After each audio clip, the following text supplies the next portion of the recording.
Welcome students.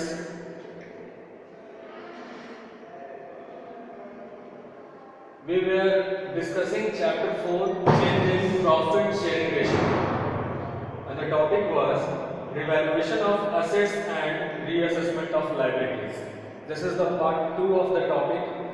In the last class we have discussed the part 1. We were discussing two methods, and the first method was to record the revised value and assets and liabilities. So as far as revaluation of assets and liabilities are concerned, there are two methods to deal with this issue, and the first method was to record the revised value of assets and liabilities, which we have already discussed in the last class. Now in this video we shall discuss the next method. I shall discuss the next method, that is not to record the revised value of assets and liabilities. So this is the second method. When the revised value of assets and liabilities are not to be recorded in the books, then gain or loss on revaluation is adjusted through partners' capital accounts by passing adjustment entry to the capital or current account. Here our objective is not to record the revised value. Here in this method we are not going to record the revised value of assets and liabilities. What we are going to do is that we are going to find out the net gain or loss that has arisen because of revaluation or reassessment, and then we are to adjust this gain or loss in the gaining and sacrificing ratio among the partners.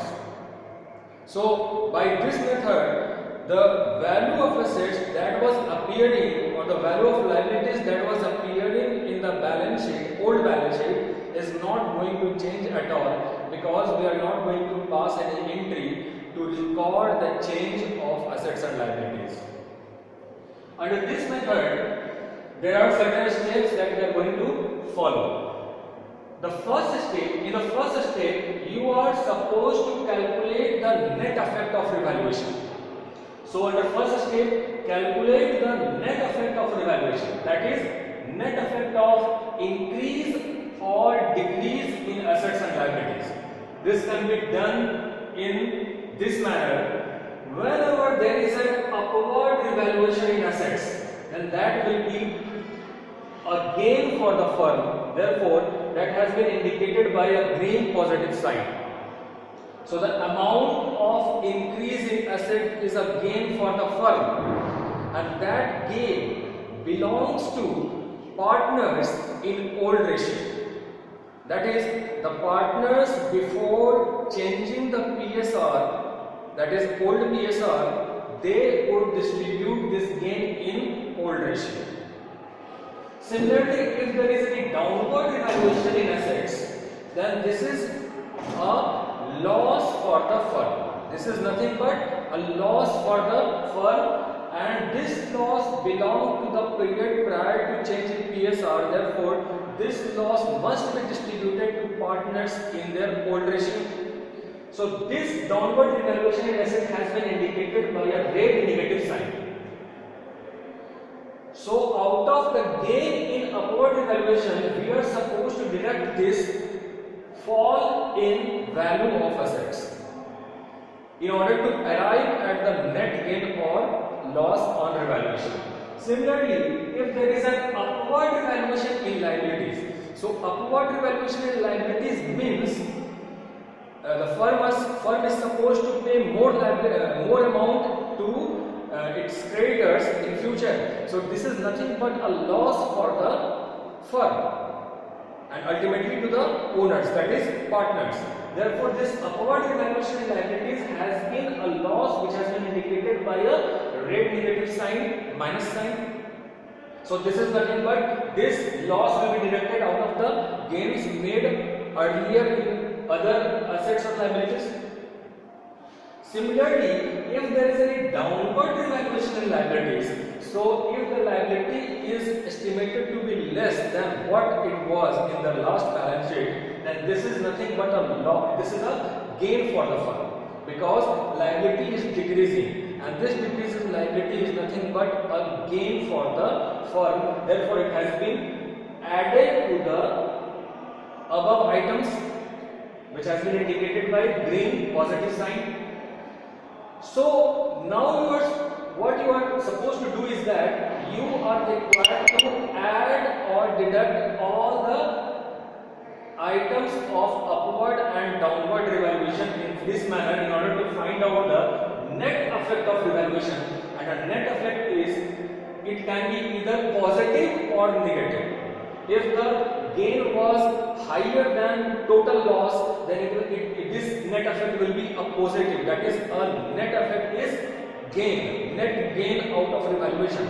Similarly, if the losses was more than the gain, then this net effect will be negative, and therefore this will be a net loss of revaluation. Now in the first step, you are supposed to do these calculations. After that, in the second step, you are required to calculate the sacrifice or gain by the partners. So calculate the share of sacrifice or gain by the partner.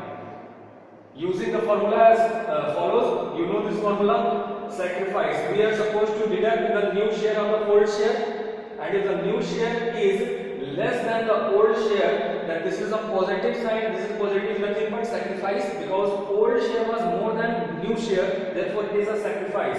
If this becomes negative, old share minus new share, then it is a gain for any particular partner. So in this manner, you are required to calculate sacrifice or gain for all the partners. After that, in third step, you are required to calculate the proportionate amount of net effect of revaluation. That is, for each partner, you are required to calculate the proportionate amount of net effect of revaluation. Net effect have been calculated in the first step. Net effect has been calculated in the first step, and you have already calculated the gain or sacrifice by each partner in their profit sharing ratio. So for gaining partner, you are required to calculate the net shares gain into net effect. That is step 2 into step 1. So in this manner, you can calculate for gaining partner the amount of proportionate gain that has been the amount gained by that partner. Similarly, for sacrificing partner, you are required to calculate the proportionate amount of net effect, that is share sacrifice into net effect, that is step 2 into step 1. Now, after step 3, you are required to pass the journal entry. In step 4, journal entry can be passed for gain or losses both. So, if the net effect was positive, if the amount of net effect, that is the net effect, that is gain, it was a gain on revaluation. If the step 1 showed a gain on revaluation, then the gaining partner would compensate the sacrificing partner for any future losses that might occur. So gaining partner, the entry that will be passed is gaining partner's capital account debit to sacrificing partner's capital or current account. It can be current account also. Here I have assumed that they have a fluctuating capital. So in case of fixed capital, this entry could be gaining partner's current account debit to sacrificing partner's current account. Similarly, if it is a case of loss on revaluation, that is step 1 showed the net effect shown by step 1 was negative. If it was a negative, then it was a loss on revaluation. So this entry will be reversed, because the sacrificing partner would compensate the gaining partner in this case, because so journal entry will be sacrificing partner's capital or current account debit to gaining partner's capital or current account. So by these 4 methods, we are supposed to handle this issue of revaluation by way of method 2. So that's all for revaluation. very much.